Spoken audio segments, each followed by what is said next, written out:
very happy to be part of this program.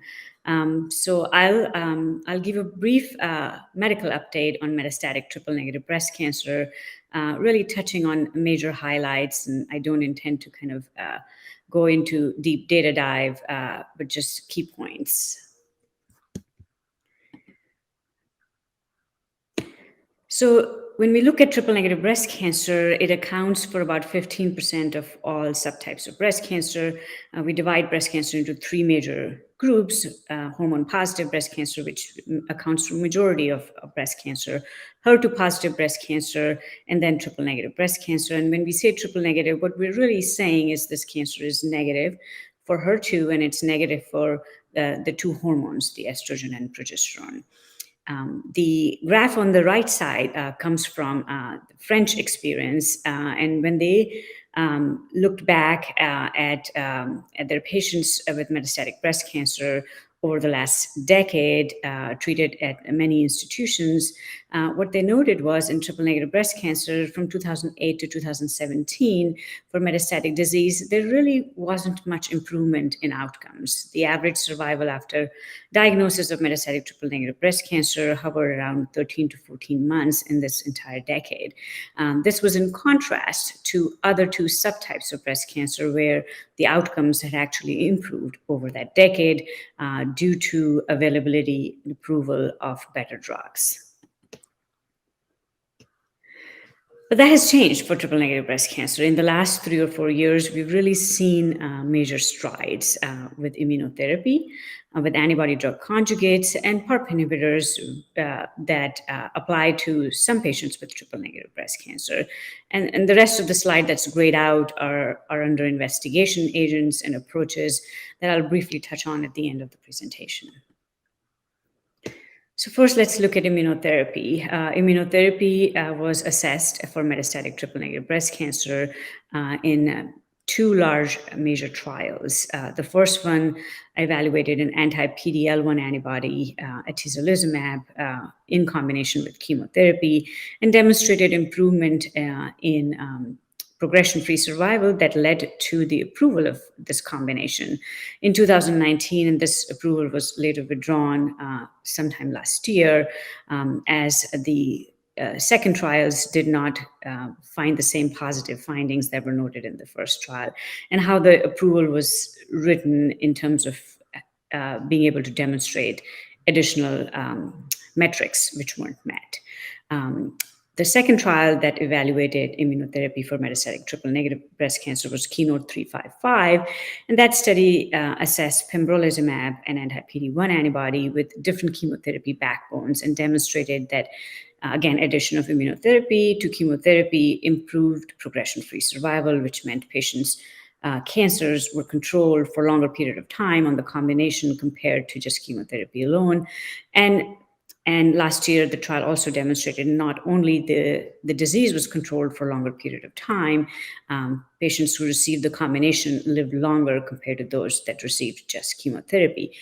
So the combination of pembrolizumab with chemotherapy is approved for metastatic triple-negative breast cancer in the setting of PD-L1 positivity. So the immunotherapy plus chemotherapy for metastatic triple-negative breast cancer thus far works only if the cancer has the immune marker called PD-L1. So testing of PD-L1 in the metastatic setting for patients with triple-negative breast cancer is now standard of care because that allows us to determine the best treatment plan for the individual patient.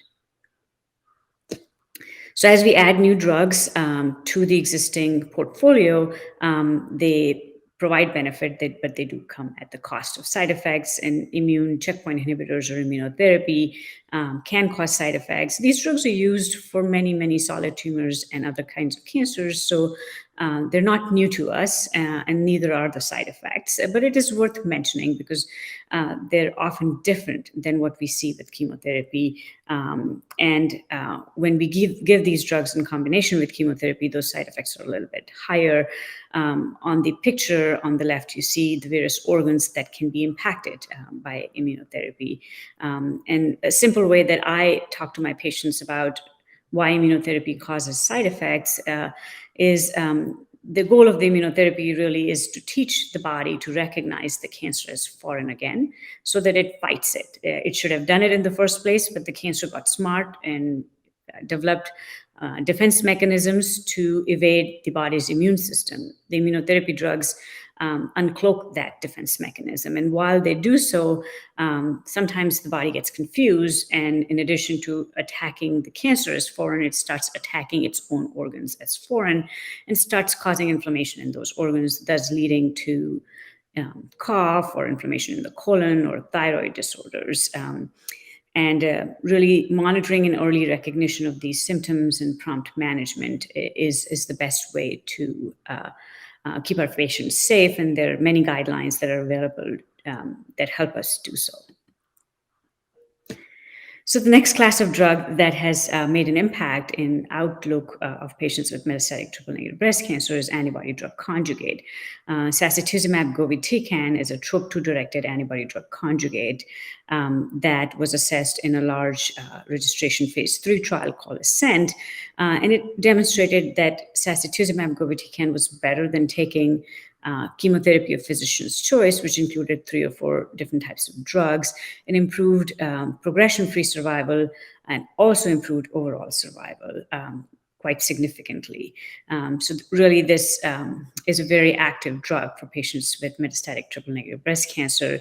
And this agent was granted accelerated approval by FDA in 2020, and that accelerated approval was converted to full approval last year around this time, based on the final analysis of the study, the survival outcomes, and this is now approved for patients to be able to take as long as they've received 2 or more prior chemotherapies, with at least one of them being in the metastatic setting. PARP inhibitors I'll briefly touch on, and they are applicable to patients who have metastatic breast cancer in setting of a germline BRCA1 or 2 mutation. And the benefit of PARP inhibitors was demonstrated in 2 very large international registration trials that showed that PARP inhibitor, an oral drug, was better than taking chemotherapy for the metastatic disease in terms of improving progression-free survival, and also led to better quality of life. So we have 2 PARP inhibitors, oral drugs that are available for patients. It is for a specific population, those that have a germline BRCA1 or 2 mutation and have metastatic disease. So as we look at the metastatic triple-negative breast cancer, we talked a little bit about the immunotherapy, the PARP inhibitors, and antibody-drug conjugates. As I said previously, the immune marker PD-L1 is very important to assess for patients with metastatic triple-negative breast cancer, because that helps us determine who is likely to benefit from immunotherapy when we add it to chemotherapy. So about 40% of patients with metastatic triple-negative breast cancer have tumors that have PD-L1 positivity, and 60% are negative. The germline BRCA mutation prevalence rate is about 15 to 20% within triple-negative breast cancer, so it's a smaller fraction. There's a new entity that is now emerging that is called HER2-low. Remember the first slide, we talked about 20% of cancers being HER2 positive, so that's separate, but there are cancers that have some degree of HER2 protein expression. It is not to the threshold for calling it HER2 positive, but a little bit of expression is present, and that level of expression might help in treating these cancers by targeting it with a different type of an antibody-drug conjugate. And this may not be ready for prime time yet, but it is coming. So here I have a schema up there, just kind of showing the algorithm that is typically followed as we make treatment decisions for patients with metastatic triple-negative breast cancer. PD-L1 testing is important and should be done for all patients. If the cancer is PD-L1 positive, then immunotherapy plus chemotherapy is the best treatment option, assuming that the individual patient does not have any contraindication to receiving immunotherapy. If the cancer is PD-L1 negative, we should look at the germline BRCA1 and 2 status. That should be looked at for all patients regardless. And in presence of a germline BRCA1 or 2 mutation, 2 oral PARP inhibitors are available for treatment of metastatic disease. And if the germline BRCA1 or 2 is negative, then the treatment options are often sequential single-agent chemotherapy drugs, and many drugs are available as standard of care. And of course, at each one of these branching points, evaluation of available clinical trials is an important aspect for our patients, as those provide access to newer and sometimes better drugs. So clinical trials is something that would be in every box as a discussion point. In the second and third line setting, the antibody drug conjugate sacituzumab is often employed, and that is again followed by single agent sequential chemotherapy. So many chemotherapies exist in this space, and we utilize them around our newer drugs like immunotherapy and antibody drug conjugates. So there are many approaches that are under investigation in metastatic triple negative breast cancer, other antibody drug conjugates that target proteins besides TROP2, antibody drug conjugate targeting HER2, because that is appearing to be a new class that can be therapeutically exploited. Drugs or approaches that target the PI3 kinase AKT pathway, and there are a few of these in registration trials. Immunotherapy is being evaluated in combination with antibody drug conjugates, and PARP inhibitors are also being evaluated with immunotherapy. This is just a short list of a truly very, very long list. There are many, many, many approaches that are being assessed in phase 2 and 1 setting for metastatic triple negative breast cancer. I have this up here because this is a recent event, a press release from AstraZeneca saying that their antibody drug conjugate, trastuzumab deruxtecan, showed improvement in progression-free and overall survival in patients with HER2-low metastatic triple-negative breast cancer, which included both hormone-positive and triple-negative disease. And again, this may be something that we see being available to our patients with HER2-low triple-negative disease down the line sometime this year. As we make treatment decisions with our patients in clinic, really it's a multifaceted discussion.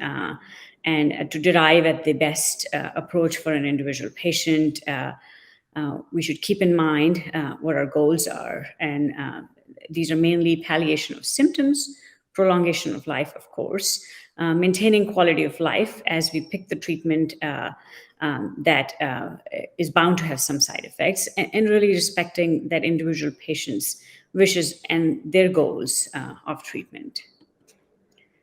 Our upcoming trials, not just for triple-negative breast cancer, but in breast cancer in general, are also getting multifaceted, and from the approach of just focusing on the agent and its efficacy, they're really broadening the horizons, making sure that we are wise about patient selection, we are personalizing the approach, we're paying attention to what our treatment does to quality of life, and we're really being cognizant of biomarkers that can help us decipher at the end who benefits the most from our novel approaches. And I'll be happy to take any questions.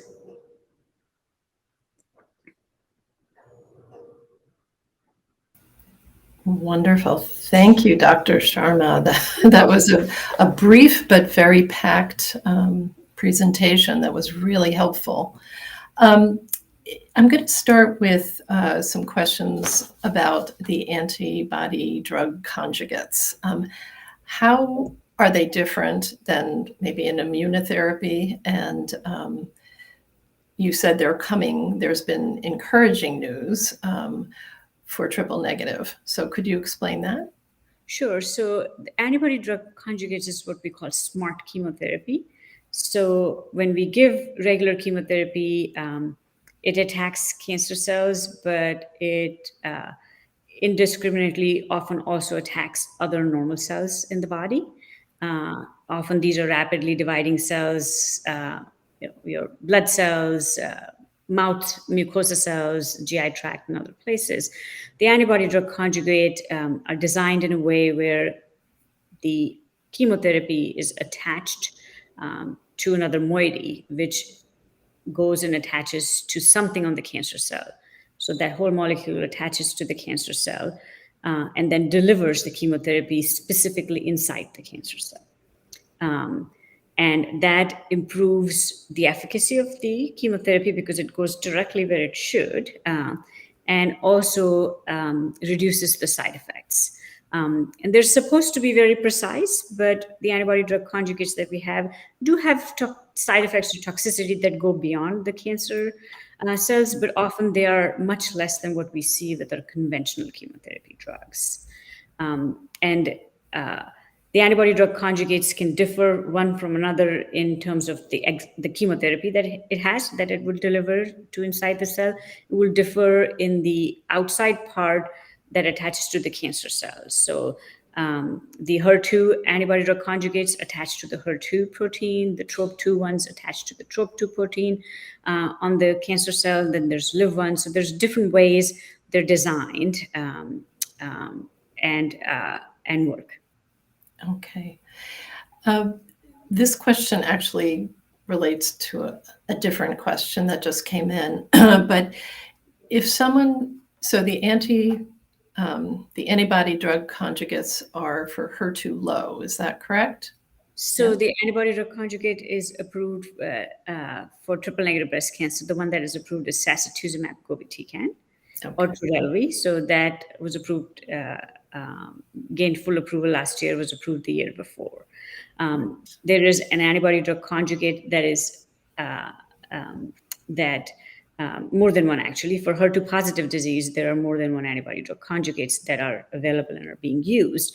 So the new area of research is to be able to use some of the HER2 antibody drug conjugates in the traditionally non-HER2 positive cancer, which triple negative would be part of it. So that's the new area of research, which at least based on the press release from that one study appears like that might be successful in clinic.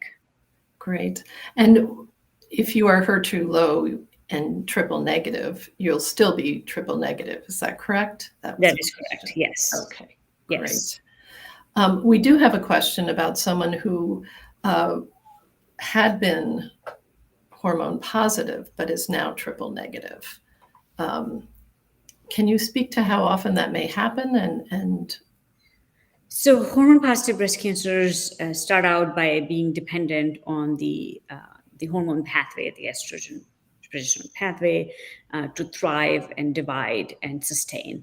And over a period of time, as we treat these cancers with anti-hormone approaches, the cancers will get smart and eventually not express the hormone receptors, which means the anti-hormone therapy won't work. And often, once we've gone through a few lines of anti-estrogen therapy and it stops working, even if the cancer expresses the estrogen, it isn't really dependent on it. So yes, that is not an uncommon thing to happen for hormone positive cancers, to lose the hormone positivity over a period of time. Okay. This person is asking, is some of the newer treatments that you talked about, and she is on her 6th line of treatment now, are some of these available for people who are on later lines of treatment? So sacituzumab is approved for patients who had 2 or more lines. It does not have an upper limit. And immunotherapy typically works best if given early on in the disease course. And then, of course, there are clinical trials that are looking at other ways to treat previously treated triple negative breast cancer. Okay. Okay. All right. So the questions are coming in fast now. So in terms of the testing, what kind of testing will tell people that they have the PD-L1 or that HER2 is low? Are they the same tests? When should they get them? Should they get retested? So the PD-L1 is tested on, they're all tested on the tumor. When the metastatic disease is diagnosed, the PD-L1 should be tested on the tumor. It can either be done on the biopsy that was done to find the metastatic disease, or it can also be done on the sample from the initial surgery if the metastatic sample has been exhausted or is not available. The HER2 low part, unless we have a way to treat it, it's not something that is standard of care yet for testing. So I just put it out there as an emerging area that we will continue to hear from. Okay. But PD-L1 testing should be done in the metastatic setting for all patients with triple negative breast cancer. Okay, so to this question, so doctors are not saying, oh, you are HER2 low at this point because there's no approved. Right. Yes. Okay. Yes. Okay. So if your first line of treatment is chemo or Keytruda, and it's successful, after your cancer progresses, what would your second line be? What you gave some sequences in your slide. So and again, it would depend on what chemo was given with the Keytruda and the side effects and the individual's baseline toxicity and performance status. But the subsequent treatments would include either sacituzumab or another chemotherapy that is available, or consideration of participation in a clinical trial.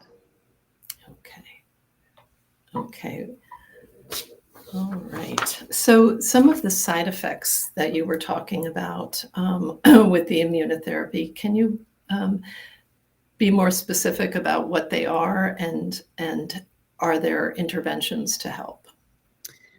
So the most common side effect that we see is impact on thyroid. So the thyroid either overfunctioning or underfunctioning because it's inflamed. Other organs in the body can get inflamed, like I explained, liver, colon, which means liver tests can go up. Inflammation in the colon can cause diarrhea. Inflammation in the skin can cause rash. Inflammation in the lungs can cause a cough. Often all of these things are something we monitor by talking to our patients and by laboratory assessment. They are treated by stopping the immunotherapy based on the severity of the side effect. If the thyroid is over or under functioning, of course, that can be replaced or treated. Sometimes these require steroids to calm the organ down, which is inflamed. So it has to be treated based on the organ that it is affecting. Okay, thank you. That's very helpful. Can you talk about the BRCA mutation a little bit and how that is different, how the genetics of the person are different than the genetics of the tumor? So when we're talking about BRCA mutation, we're talking about genetic mutation that an individual has inherited from either side of the family that might have predisposed them to this cancer. So each and every cell in the body will have that mutation, including the tumor cell, actually. So if you tested the tumor, it would most likely show up in the tumor as well.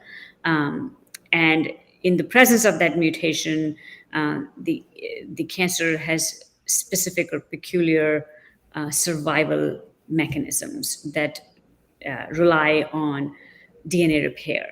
And PARP inhibitors are one of the ways to target that DNA repair and lead to cancer death. And that's why they're effective in this kind of setting, not just for breast cancer, but for ovarian cancer, prostate cancer, pancreatic cancer, other cancers that arise in the setting of a genetic BRCA mutation. Within triple negative breast cancer, about 15% of all patients will have a BRCA mutation, BRCA1 or 2 mutation. So it makes for a smaller subgroup within triple negative breast cancer. But if present, then it does open the door for treatment with additional oral agents. Okay. We do have a lot of, because you spoke about the antibody drug conjugate. Do you have any sense of when it might be approved? We have several questions about that. No, I don't. No. It's still under Well, investigation. we have the press release, so that's all. I think that's in the public domain. Okay. Okay. Let's see. Do you ever take patients off Keytruda because of inflammation issues? Because of the immune side effects? Yeah. Yes, I think about 10 to 15% of patients might have to get off immunotherapy because of immune side effects at some point in time. Okay. And I don't know that that's a lot different than other chemotherapy drugs or other interventions that we use. They will all have some side effects, and for some proportion of patients, those would be severe enough, warranting stopping that approach and moving to something else. Okay. I know brain mets are a little less common in triple negative than in HER2 metastatic populations, but when they're present, what sort of treatments are available for people? So the treatments of brain met is for all three subtypes is about the same, and actually the proportion of brain mets in TNBC is not any lower than HER2 positive. It happens at it is not an uncommon thing over time. They're typically treated with local approaches that include radiation, localized radiation, like stereotactic radiation, and surgery. Our conventional systemic drugs, unfortunately, don't have tremendous amount of activity in the brain as of now. There are drugs that are showing some promise in that area. Immunotherapy, even though it cannot get into the brain and the CNS, may mount an immune response that's good enough that the response gets to the brain. So that may be an approach, but can't be the primary approach. The existing disease would need to be treated with some form of radiation and surgery, and then one could look at maintenance.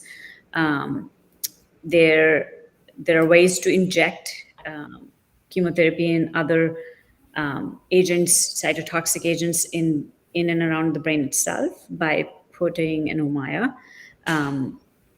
Often that approach may work temporarily, but unfortunately doesn't have very lasting efficacy. So that's really still an area of unmet need in terms of being able to find drugs and therapeutics that can get into CNS and work well. Okay.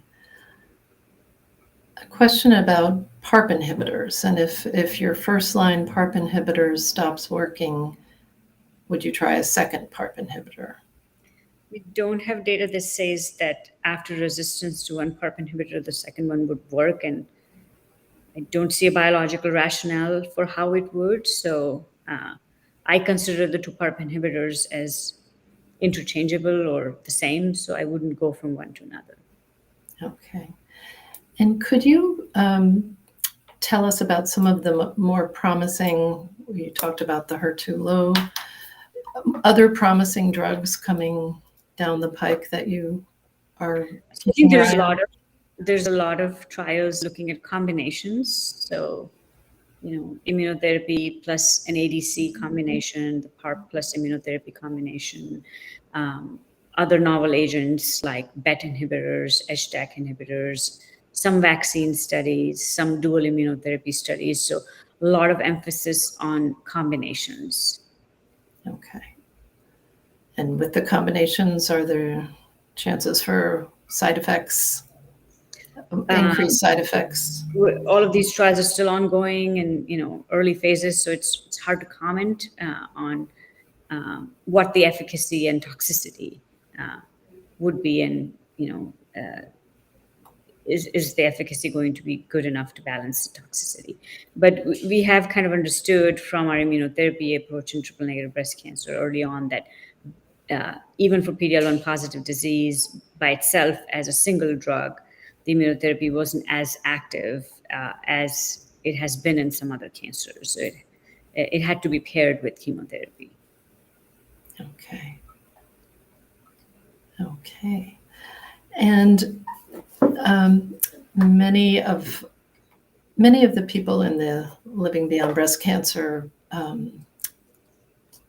volunteer core like to be advocates and like to discuss clinical trials. They like to discuss joining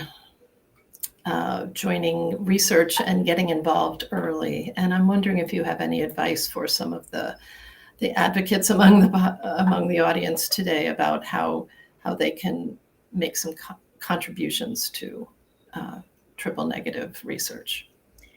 So in the last few years, we've added a few active drugs to the portfolio, which will improve outcomes, but still there's much to be done. The average survival is still under 2 years for metastatic triple negative breast cancer. So I think to me, that is the biggest motivation to consider participation in research and clinical trial when it fits that individual, right? So, but it's only when we ask and talk about it that we can get to the next step. And this is such an active area of research with many, many, many trials. Some of them large randomized, some of them smaller phase 2 types of studies that are asking good questions, whether it's first line, second line, third line, for BRCA mutations, for PD-L1 positive, for PD-L1 negative. Most of our studies now are getting a little bit more precise and personalized. It's not all patients with triple negative breast cancer. It's specific for either PD-L1 positive or PD-L1 negative, or after progression on a certain regimen. So they're really trying to address questions in the areas of gaps. So that would kind of be my message to the advocates to take to the patients about participation in clinical research. Great, thank you so much. Let's see.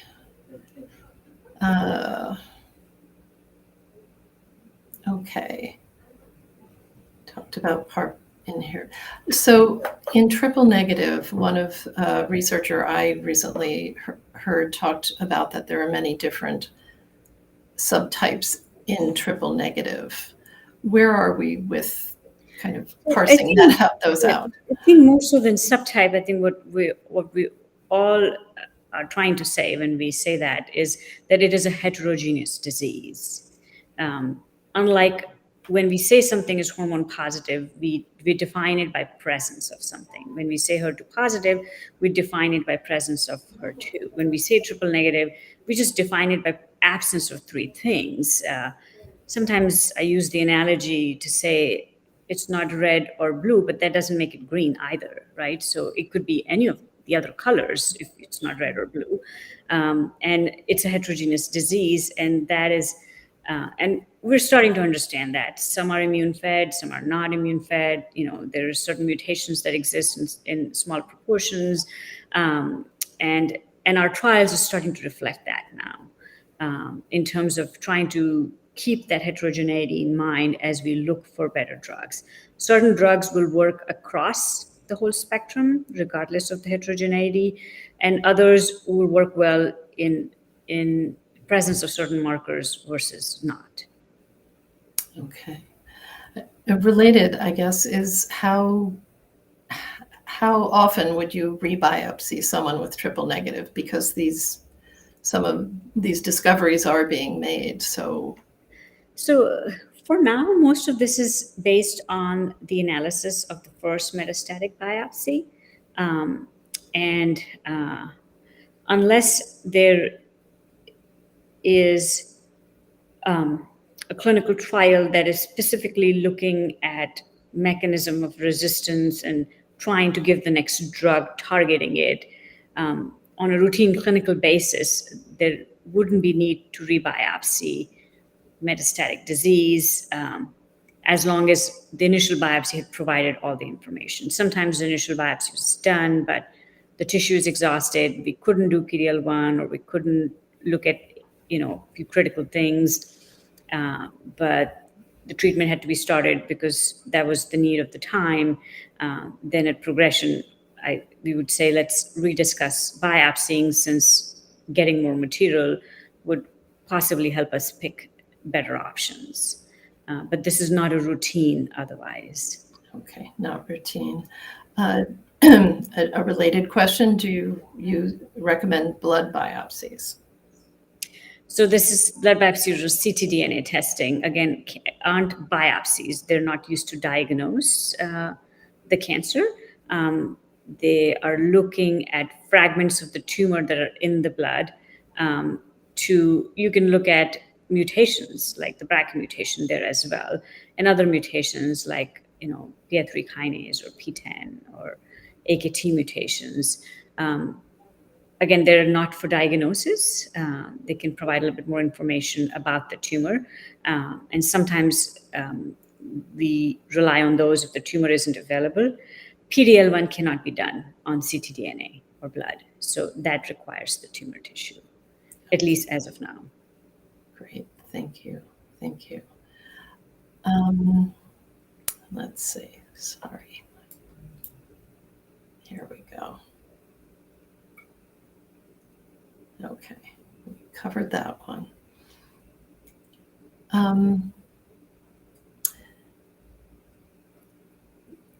Do you have any information? There has been some talk about androgen receptors and the role and their impact on triple negative. Can you speak to that?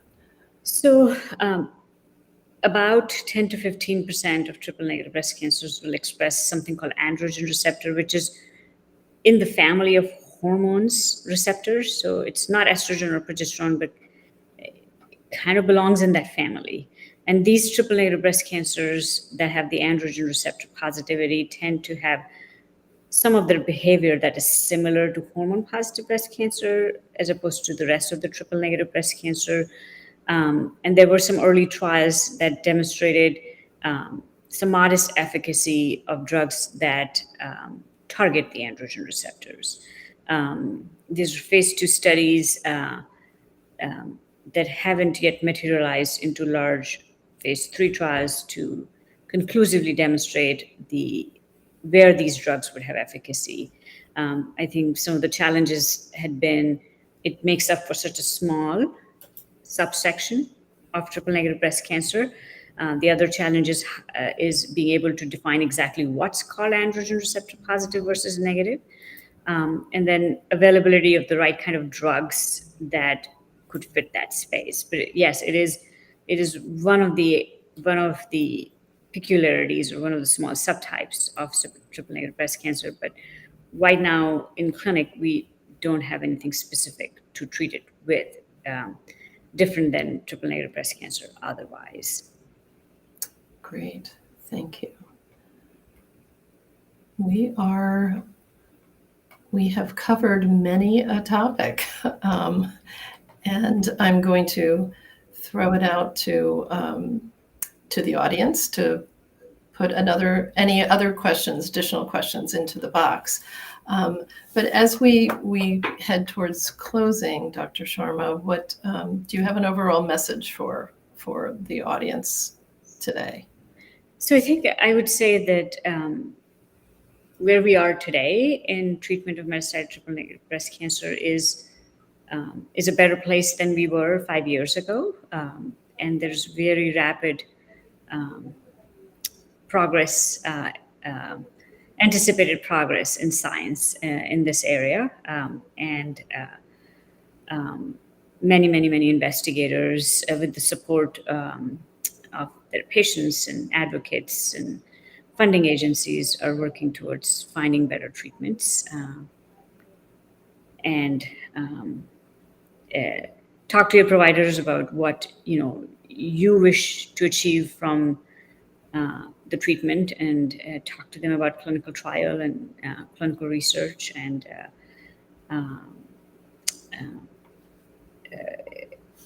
keep a positive attitude.